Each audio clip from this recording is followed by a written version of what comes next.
500 ऐसे नीचे जिस पे अगर आप काम करते हैं तो यहाँ पे जो आपको एवरेज आरपीएम मिलेगा ना वो रहेगा $100 से $200 के बीच में। कहने का मतलब ये है कि अगर आपकी वेबसाइट पे 1000 भी लोग आते हैं तो इससे आपकी जो अर्निंग रहेगी ना वो $100 के या फिर $200 के बीच में हो जाएगी। और ये जो मैं नीचे से आपको आज की इस वीडियो में बताने वाला हूँ ये सुपर प्रीमियम नीचे से है। अगर आप इस पे काम करते हैं तो आपकी जो इनकम होगी ना ब्लॉगिंग से जो इनकम होगी वो 5x इवन 10x भी बढ़ जाएगी।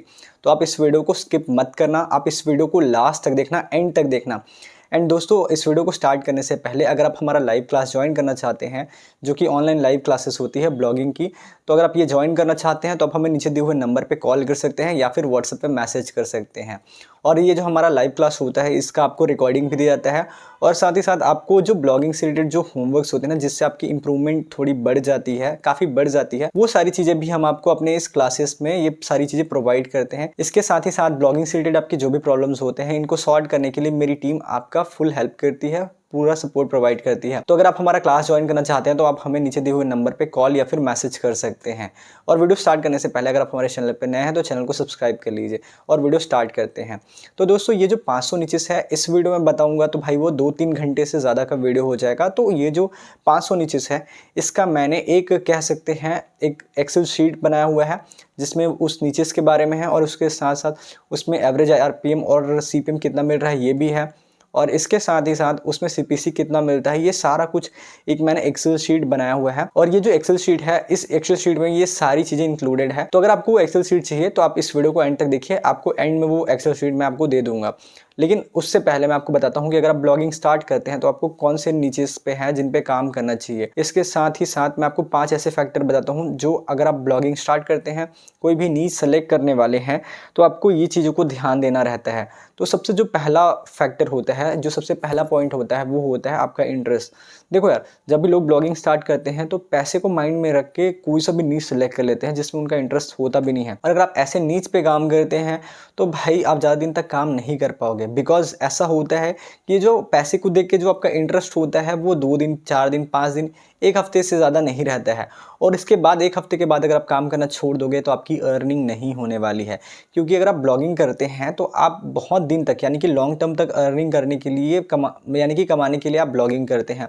आप कोई भी काम करते हैं, जो भी काम करते हैं आप अर्निंग के पर्पस से, तो वो जो काम होता है वो आप ये सोच के तो चालू करते हैं ना भाई कि आप इससे ज़िंदगी भर पैसे कमाएंगे। आप ऐसे किसी काम को कर ही नहीं सकते जिसमें आपको इंटरेस्ट नहीं है। थोड़े दिन पैसे की वजह से आप कर लोगे, फिर आफ्टर अ वीक आप उस चीज़ों को स्किप कर दोगे, राइट। तो आपको इंटरेस्ट ध्यान में रखना है और इंटरेस्ट को ध्यान में रखते हुए जैसे कि लेट से आपको इसी में और एक्सप्लेन करता हूँ। जैसे कि यहाँ पे मुझे एप्पल से रिलेटेड जितने भी डिवाइसेस होते हैं ना, गैजेट्स, उन सभी डिवाइसेस में मुझे भारी यानी कि बहुत ज़्यादा इंटरेस्ट है। जैसे कि एप्पल का पेंसिल प्रो, आईपैड एयर है ना, आईपैड प्रो, ये सारी चीज़ें मेरे इंटरेस्ट के रिगार्डिंग है। तो मैं जब भी कोई ब्लॉग स्टार्ट करूँगा, नया ब्लॉग स्टार्ट करूँगा, तो मैं इन चीज़ों को माइंड में रखूँगा और इन्हीं के अकॉर्डिंगली मैं अपना ब्लॉग रेडी करूँगा। इसके बाद जो दूसरा फैक्टर है वो है हमारा एक्सपर्टीज़। कहने का मतलब ये है कि हम जिस भी नीश पे काम करना चाहते हैं, जिस भी नीश पे अपना ब्लॉग स्टार्ट करना चाहते हैं, उसमें हमारा कितना एक्सपर्टीज़ है, यानी कि हमें उस पर्टिकुलर टॉपिक पे या कैटेगरी में कितना ज़्यादा एक्सपीरियंस है। और ये हम कैसे डिफ़ाइन कर सकते हैं, तो इसको डिफ़ाइन करने के लिए मैं आपको जैसे कि बताता हूँ। फॉर एग्जांपल अभी के टाइम पे मैं एक ब्लॉगर हूँ और मुझे ब्लॉगिंग के बारे में काफ़ी सारी चीज़ें आती हैं। तो और मैं साथ ही साथ साइड बाय साइड मैं 4-5 वेबसाइट रन भी कर रहा हूँ, तो मुझे ब्लॉगिंग के बारे में एक्सपीरियंस है, उन काम को मैं कर रहा हूँ। तो this is my expertise. At the same time जैसे कि कोई कार शोरूम में कोई ऐसा पर्सन है जो कार सेलिंग का काम करता है, विच इज़ सेल्स पर्सन का। तो वो जो सेल्स पर्सन है, तो जो सेल्स का प्रोफेशन है यानी कि जो उसका प्रोफेशन है, ये इसका एक्सपीरियंस है। तो आप इसको एज अ एक्सपर्टीज़ डिफाइन कर सकते हो। एट द सेम टाइम कोई रियल इस्टेट ब्रोकर है जो ज़मीन की खरीदी बिक्री करता है या फिर ज़मीन खरीदता बेचता है, तो ये उसका एक्सपर्टीज़ है and this is his expertise and experience. तो आपको भी सेम जो भी आप काम कर रहे हो ना, तो आपको जिस भी काम में एक्सपीरियंस है, आपको ऐसा चीज़ आपको माइंड से निकाल के आपको उन चीज़ों पे काम करना है। एंड ऐसे बहुत सारे लोग होंगे कि भाई मुझे तो अभी 16 साल चल रहा है, 17 साल चल रहा है एंड मैंने अभी तक से कुछ भी नहीं किया है, तो मुझे ज़्यादा चीज़ों का एक्सपीरियंस नहीं है। तो यहाँ पे मैं आपको छोटा सा एक चीज़ एक्सप्लेन करूँगा जिससे आप अपना एक्सपीरियंस ईजिली निकाल सकते हो, पता कर सकते हो कि आपको किस में ज़्यादा एक्सपीरियंस है। तो अभी बहुत सारे लोग जो होते हैं ना 17 साल से 25 साल के बीच में, इवन जो उससे ज़्यादा एज के हैं, तो वो ना यूट्यूब पे वीडियोस बनाने का या फिर कह सकते हैं कुछ नई चीज़ें ट्राई करने का ना कोशिश करते हैं। तो अगर आप भी कुछ ऐसा नया चीज़ ट्राई करने का सोच रहे थे और उस पे आप काम किए, तो आपको भी उस पर्टिकुलर चीज़ में एक्सपीरियंस रहा होगा। तो आप उन चीज़ों को भी फाइंड करके उस पे ब्लॉग रेडी कर सकते हो। तो इसके बाद जो तीसरा फैक्टर है वो है मार्केट डिमांड। तो देखो भाई, जिस भी नीश पे आप काम करना चाहते हो ना, तो ये चीज़ भी आपको ध्यान में रखना है कि मार्केट में उसकी डिमांड है या नहीं है। क्योंकि अभी जैसे कि मार्केट डिमांड को एक्सप्लेन करने के लिए मैं आपको थोड़ी सी एक एग्जांपल देता हूँ। और वो एग्जांपल ये है कि अभी से कुछ दिनों पहले, यानी कि आज से 5 साल 6 साल पहले अगर हम लोग देखें, तो जो इलेक्ट्रिक कार्स होते थे, इलेक्ट्रिक व्हीकल्स होते थे, उनका उतना ज़्यादा ट्रेंड नहीं था। लोग इसको बेयरली सर्च करते थे या देखते थे।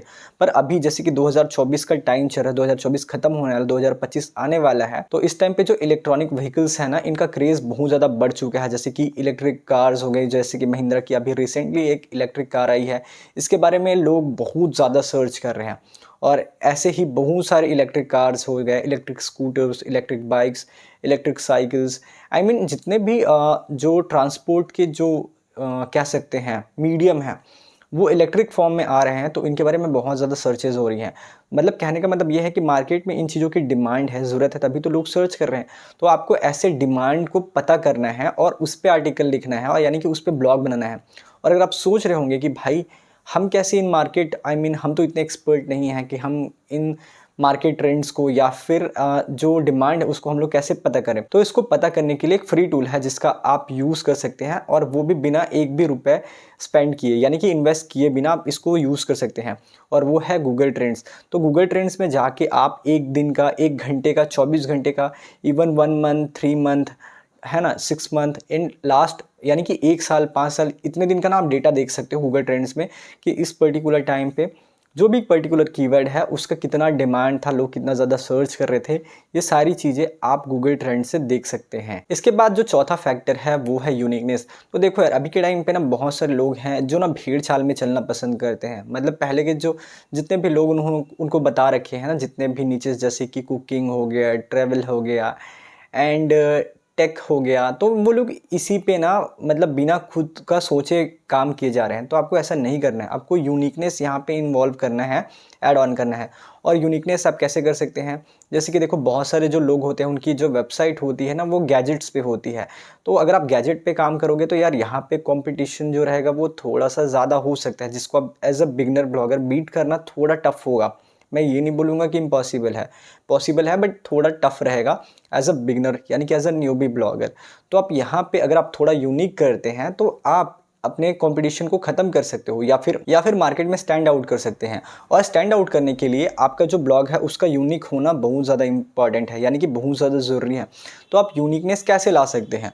तो आपको थोड़ा सा ध्यान देना होगा, यानी कि थोड़ा सा सोचना होगा। जैसे कि लोग गैजेट्स के बारे में लिख रहे हैं, तो आप गैजेट्स लिख सकते हैं फॉर हाउसेस, यानी कि जो घर के लिए जो गैजेट्स यूज़ होते हैं ना, उसके बारे में पर्टिकुलरली आप ब्लॉग रेडी कर सकते हैं। या फिर जितने भी पेट्स होते हैं उनके लिए जो गैजेट्स हम लोग यूज़ करते हैं on day to day basis, तो आप उन सारे गैजेट्स के बारे में लिख सकते हैं। और अगर आप ऐसे में काम करते हैं तो आप पर्टिकुलरली स्पेसिफिक ऑडियंस को टारगेट करते हैं जिनका इंटरेस्ट एक ही चीज़ में होता है। और अगर आप ऐसे नीश पे काम करते हैं तो आपकी जो ग्रोथ होगी वो बहुत ही जल्दी हो जाएगी।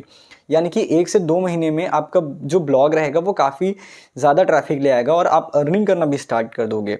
एंड लास्टली, जो मुझे बहुत ज़्यादा इंपॉर्टेंट लगता है, जो भी नीश सिलेक्शन के टाइम में आपको ध्यान देना चाहिए, वो है कि जिस भी नीश पे आप काम कर रहे हो ना, उसको आप मोनेटाइज़ कितने तरीके से कर सकते हो, ये चीज़ आपको ध्यान में रखना ज़रूरी होता है। क्योंकि अगर आप कोई ऐसा नीश सेलेक्ट कर लेते हैं जिस पे आप मोनेटाइज़ एडसेंस के अलावा ज़्यादा चीज़ों को नहीं कर सकते, तो यहाँ पे आप अपने आप को लिमिट कर रहे हो। तो आपको ये चीज़ भी ध्यान में रखना है कि जिस भी नीश को आप सेलेक्ट कर रहे हो ना, वहाँ पे आप 3 से 4, बल्कि इससे ज़्यादा हो सके ना इनकम ऑप्शन, तो वो नीश आपको सेलेक्ट करना चाहिए। और एक चीज़ और, जैसे कि जो हमारा लाइव क्लास होता है ना, उसमें हम लोग, जो हमारे स्टूडेंट्स होते हैं, उनको हम लोग ऐसे मेथड्स भी बताते हैं जिनकी हेल्प से वो अपने एडसेंस की जो इनकम है उसको तो बढ़ा ही सकते हैं, और बिना एडसेंस के भी वो अपनी वेबसाइट से अर्निंग कर सकते हैं, 1000 2000 डॉलर। तो ये सारी चीज़ें भी सिखाते हैं। तो इन चीज़ों को भी आपको ध्यान में रखना होगा कि जब भी आप ब्लॉग नीश सेलेक्ट करते हैं तो आपको उन चीज़ों को भी ध्यान में रखना होगा, जिसके साथ साथ आप अपने इनकम को, यानी कि ब्लॉगिंग की इनकम को और बढ़ा सको। और इसी में एक चीज़ ये भी है कि जिस भी नीश पे आप काम करते हो ना, तो आपको ये ध्यान में देना होगा कि वो इवेंट टाइप का तो नहीं है। क्योंकि जो इवेंट टाइप के जो निचेस होते हैं ना, जिस पे सडन, यानी कि अचानक से बहुत ज़्यादा ट्रैफिक होता है, लेकिन कुछ दिनों के बाद उसका जो ट्रैफिक होता है वो कंप्लीटली गिर जाता है। और अगर आपका ट्रैफिक खत्म हो जाता है तो ऐसे में आप लॉन्ग टाइम तक सस्टेन नहीं कर पाओगे। इसीलिए स्टार्टिंग में भले ही ग्रोथ थोड़ी कम हो, लेकिन जो आपका ग्रोथ है, एक बार जब आपका इनकम आना स्टार्ट हो जाए ना, तो वो मेरे हिसाब से एक स्टेबल इनकम हो तो ज़्यादा बेस्ट है। और ऐसे में आप ब्लॉगिंग को as a long term career लेके जा सकते हो। एंड आई होप ये जो मैंने 5 पॉइंट्स आपको बताया है, इन पाँचों पॉइंट्स को आपको, जैसे कि ये मैं एक्सेल शीट जो दे रहा हूँ, इसमें से कोई भी जब आप नीश सेलेक्ट करोगे तो इन पाँचों फैक्टर्स को आप ध्यान में रखोगे। आई होप आपको ये वीडियो अच्छा लगा होगा। एंड दोस्तों, ये जो एक्सेल शीट है मैं आपको इस वीडियो के डिस्क्रिप्शन में दे दूंगा। एंड आई होप दोस्तों आपको ये वीडियो अच्छा लगा होगा। वीडियो अच्छा लगा हो तो वीडियो को लाइक कीजिए। एंड अगर आप हमारे चैनल पर नए हैं, चैनल को सब्सक्राइब कर लीजिए। और इसके साथ साथ अगर आप हमारा लाइव क्लास ज्वाइन करना चाहते हैं तो आप हमें नीचे दिए हुए नंबर पे या तो कॉल कर लीजिए या फिर व्हाट्सएप पे मैसेज कर लीजिए। मिलते हैं नेक्स्ट वीडियो में। एंड वीडियो एंड तक देखने के लिए थैंक यू सो मच दोस्तों।